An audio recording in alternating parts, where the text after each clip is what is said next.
नमस्कार मित्रांनो. कुण्या राजाची गधुराणी या मालिकेच्या आजच्या भागात आपण बघणार आहोत की कबीर इथे गुंजाला म्हणत असतो, कशाला उभी होती दारात? काय आहे तुझ्या मनात? सांग बरं लवकर. नेमकं काय गोंधळ घालणार आहे मग मला निस्तरायला? तर लगेच गुंजा कबीरला बोलते, साहेबा, मला एक विचारायचं होतं तुम्हाला. तुम्ही का थांबवलत मला इथे? मी निघाले होते ना माझ्या घरी डोंगरवाडीला. त्यावर कबीर म्हणतो, प्रश्न तू का विचारतेस मला? मी तुला खरे प्रश्न विचारायला हवे. सत्यादाला आणि बाबळीला तू का बोलवलं होतं लग्नात? त्यावर गुंजा म्हणते, साहेबा, मी नाही बोलवलं त्या दोघांना. दोघे मला भेटायला आले होते. त्यावर कबीर म्हणतो, लग्नाच्या दिवशीच बरे आले ते भेटायला, आणि त्यांना तो पत्ता कसा काय माहीत झाला? तूच सांगितला ना? गुंजा म्हणते, ते आधी आपल्या घरी आले होते इथे, आणि मामीने सांगितला. तुमची शपथ साहेबा, मी का असं करेल? त्यावर कबीर म्हणतो, ठीक आहे ठीक आहे, तसं तू नसेल केलं की त्यांना बोलावलं नसेल, ते आले असतील. तुला खोटं बोलण्याची सवय नाही माहीत आहे मला. आणि सारखी सारखी काय माझी शपथ घेत असते?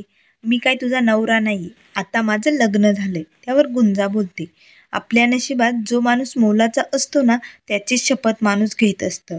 तर कबीर मात्र आता शांतपणे गुंजाकडे बघत असतो आणि म्हणतो, मी जे विसरण्याचा प्रयत्न करतोय ना, ते मुद्दाम मला आठवण करून देते ना तू. मी तुझा काय कुंकवाचा धनी नाहीये. तर गुंजा म्हणते, सॉरी. तर कबीर म्हणतो, ठीक आहे ठीक आहे, मी सांगतोय, आणि मी जो विचार करतोय ना तो एकदम बरोबर आहे. कारण सत्यादा आणि बाबळीच्या मागे पोलीस लागलायत आणि पोलीस त्यांचा शोध घेत आहेत. तू या सगळ्यात होरपळू नये ना, म्हणून मी तुझी काळजी करतोय.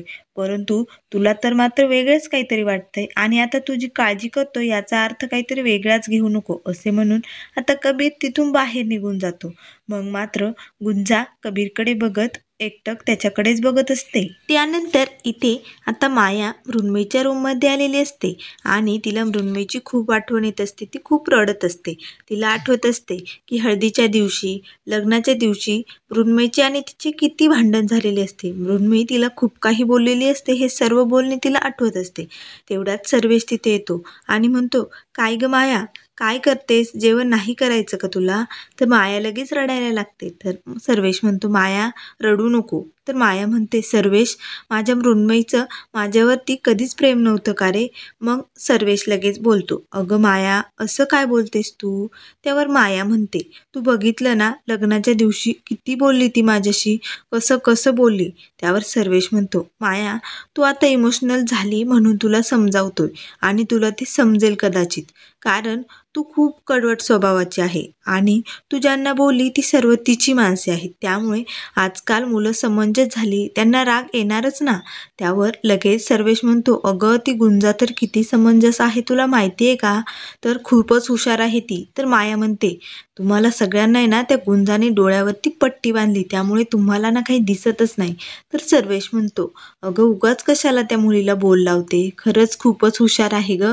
ज्यावेळेस मृण्मयीची पाठवणी चालू होती ना, त्यावेळेस स्वतः मला न्यायला आली होती. माझा हात धरून मला बाहेर घेऊन आली, आणि खूपच हुशार पद्धतीने मला तिने समजावलं ग. तर लगेच माया म्हणते, हो ना, तुला तिचा पुळका असणारच, कारण ती डोंगरवाडीची आहे ना. डोंगरवाडीवर तर तुझं खूपच प्रेम आहे. त्यावर सर्वेश म्हणतो, माया, सॉरी, रडू नको आता प्लीज. मृण्मयीची आठवण येते ना तुला, चल खाऊन घे. असे म्हणून आता सर्वेश स्वतःच्या हाताने मायाला जेवण भरवत असतो. त्यानंतर इथे अंगठी शोधण्याचा कार्यक्रम चालू झालेला असतो. तर लगेच कबीरचे बाबा म्हणतात, चला चला, सुरुवात करा सुरुवात करा. तर कबीर म्हणतो, हो, पण नेमकं करायचंय तरी काय? तर रेशीम म्हणते, ठीक आहे ठीक आहे, मी सांगते. तर लगेच रेशीम म्हणते, यात अंगठी टाकली जाईल आणि दोघांनी मिळून ती अंगठी शोधायची आहे. 3 राऊंड होतील, आणि जो जास्त वेळा जिंकेल तो संसाराचा गाडा जास्त पुढे चालवेल, असे होणार आहे विनर. तर गुंजा हे सर्व बघत असते. मग लगेच कबीरचे काका म्हणतात, कबीर, जो जिंकेल ना त्याचाच संसारात चष्मा वरती राहील बरं का. तर लगेच सर्वजण हसत असतात. तर लगेच कबीरचे बाबा म्हणतात, कबीर, तुला माहिती आहे, माझ्या लग्नात मी 3 वेळेस अंगठी जिंकलो होतो, परंतु शेवटी मी माझ्या संसाराच्या सगळ्या चाव्या मधूकडे दिल्या होत्या. तर लगेच रेशीम म्हणते, हो, पण तेव्हा मजा आली होती ना काका. तर लगेच वहिनी म्हणतात, ए रेशीम, तुझ्या जिभेला काही हाड वगैरे आहे की नाही? तर लगेच सर्वजण खूपच हसतात. मग आता अंगठीचा खेळ सुरू झालेला असतो. तर रेशीम म्हणते, चला चला, आता दोघेही डोळे बंद करा. तर मृण्मयी हळूच डोळे उघडून बघत असते. तर कविता म्हणते, मृण्मयी चिटिंग करायची नाही, डोळे बंद कर. मग लगेच रेशीम त्या पाण्यामध्ये अंगठी टाकत असते आणि आता अंगठी टाकल्यानंतर रेशीम म्हणते, चला स्टार्ट. आता दोघेही अंगठी शोधायला सुरुवात केलेली असते. तर गुंजा हे शांतपणे बघत असते. तर कविता म्हणते, मृण्मयी आपल्याला जिंकायचे बरं का, पटपट अंगठी शोध. तर लगेच मृण्मयी म्हणते, हो हो शोधते शोधते. तर इथे कबीरला सुबोध म्हणत असतो, कबीर कमॉन कमॉन आपल्याला जिंकायचंय. तर कविता म्हणते, अगं मृण्मयी सापडली की नाही. तर मृण्मयी म्हणते, अगं नाही ना सापडत, कुठे गेली अंगठी काय माहिती. त्यावर सुबोध म्हणतो, अंगठी नक्की शोधताय ना, की एकमेकांचा हात हातात धरून बसलाय काय माहिती.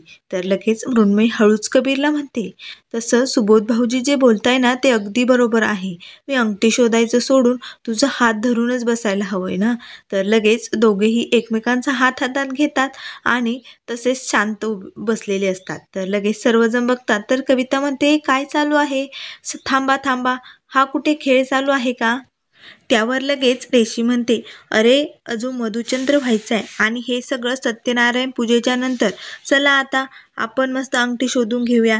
तर लगेच कबीरचे बाबा म्हणतात, नाही नाही इथे चीटिंग होत आहे, आता पार्ट्या करून घेऊया. चला आम्ही कबीरच्या पार्टीकडून आणि महिला मंडळ मृण्मयीच्या पार्टीकडून. तर लगेच कबीरचे बाबा म्हणतात, अगं गुंजा तू कुठल्या पार्टीकडून आहे.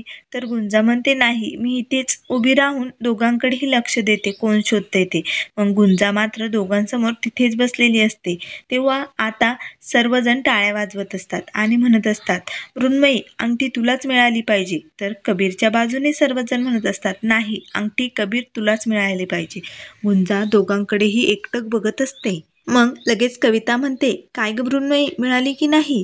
तर लगेच मृण्मयी म्हणते, हो मिळाली. मग मृण्मयी सर्वांना अंगठीवरती काढून दाखवते. तर लगेच कबीरचे बाबा म्हणतात, काय रे कबीर. बरं लगेच कबीरचे काका म्हणतात, जाऊ दे अजून 2 राऊंड आहे ना, मग आपणच जिंकणार आहोत. मग गुंजा लगेच त्या पाण्यामध्ये पुन्हा अंगठी टाकून देते आणि त्या दोघांनाही डोळे बंद करायला सांगते. तर दुसऱ्या राऊंडला पुन्हा दोघेही अंगठी शोधायला सुरुवात करतात आणि आता मात्र कबीर खूपच हसत असतो. तर कविता म्हणते, अरे बापरे कबीर भाऊजी खूपच हसतायत, म्हणजे अंगठी त्यांना सापडली की काय. तर लगेच कबीर सर्वांना अंगठीवरती काढून दाखवतो. मग लगेच त्याच्या पार्टीचे सर्वजण खूपच टाळ्या वाजवतात आणि म्हणतात, अरे बापरे आता आमचा कबीर जिंकलेला आहे बरं का.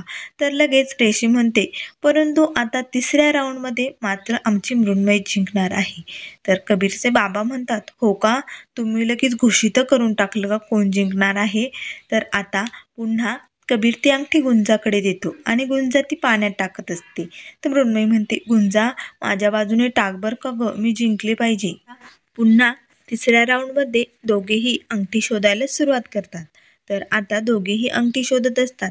मात्र कबीरच्या हातात अंगठी लागणार तेवढ्यात मृण्मयी लगेच त्याच्या हातातून अंगठी घेते आणि दोघांनीही त्या अंगठीला पकडलेलं असतं. तर कबीर म्हणतो, ए अंगठी आधी मला सापडली. त्यावर मृण्मयी म्हणते, ए पण मी धरली ना, मी काय खोटं बोलते का, असं वाटतंय का तुला. तर कबीर म्हणतो, नाही तू हिसकावून घेतलीस माझ्या हातातून. तर लगेच कबीरचे काका म्हणतात, थांबा थांबा 1 मिनिट, अंगठी दोघांनाही सापडली आहे ना, आपण अंपायरला विचारूया नेमकं अंगठी कुणाच्या हातात आहे. गुंजा पाण्यात हात घालून बघ बरं, अंगठी कुणाच्या हातात आहे. मग गुंजा लगेच त्या पाण्यात हात घालून बघत असते. अंगठी नेमकं मृण्मयीच्या हातात आहे की कबीरच्या हातात आहे. अंगठी ही कबीरच्या हातात असते. तर गुंजा म्हणते, ती कुणालाही मिळाली असेल, पण शेवटी साहेबाच्या संसाराची राणी तर मृण्मयी ताईच असणार आहे ना, त्यामुळे मृण्मयी ताईच जिंकल्या आहेत. तर मात्र आता कबीर गुंजाकडे बघत असतो.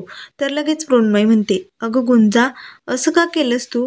खरं तर मी अंगठी धरलेली नव्हती, त्यानेच पकडली होती. खरं कबीर जिंकलेला आहे, कारण त्याच्या हातात अंगठी होती, मी फक्त ती घेतली होती. तू तरी असं का म्हणालीस, तू माझ्या बाजूने बोललीस ना. वर गुंजा म्हणते, कारण जिंकणं महत्त्वाचं नाही, तुमच्यातलं प्रेम महत्त्वाचं आहे. तर वहिनी म्हणतात, शेवटी अंपायरचा निर्णय अंतिम निर्णय असतो, म्हणजे आता मृण्मयी जिंकलेली आहे. चल मृण्मयी ये आमच्या टीममध्ये. नवऱ्याला मुठीत कसं ठेवायचे ना ते आता मी तुला शिकवते. तर लगेच काका म्हणतात, वा विजया ते तुला चांगलं जमेल. त्यावर कबीरचे बाबा म्हणतात, हो मग जसं काय मधूला तुम्ही शिकवलं नाही का संसार कसा चालवायचा. तुमच्या बाजूने वळून तसंच आता मृण्मयीला करणार आहात की काय? तर सर्वजण आता खूपच हसत असतात. तर आता कबीरचे बाबा म्हणतात, आता सुरू होणार कबीरच्या संसाराला सुरुवात. तर लगेच कबीर मनाशीच म्हणत असतो, संसार? कसला आलाय संसार? इथे मृण्मयीला फसून मी तिच्याशी लग्न केलंय. तिला मनाने शरीराने कशी मी बायको बनवणार आहे? तेवढ्यात गुंजाही मनाशी म्हणत असते, देव डोंगरोबा, मला काय काय अजून बघावं लागणार आहे काय माहिती. असे आता दोघेही एकमेकांशी मनाशी बोलत असतात. त्यावर आता मित्रांनो पुढील भागामध्ये आपल्याला बघायला मिळेल, इथे आता सत्यनारायणाच्या पूजेला सुरुवात झालेली असते. तर सर्वजण गुंजाला आग्रह करत असतात, तुमच्या डोंगरवाडीला खूप मस्त नावं घेतात ना गं, तसं तू पण नाव घे ना एखादं म्हणून दाखव. तर मृण्मयीही म्हणत असते.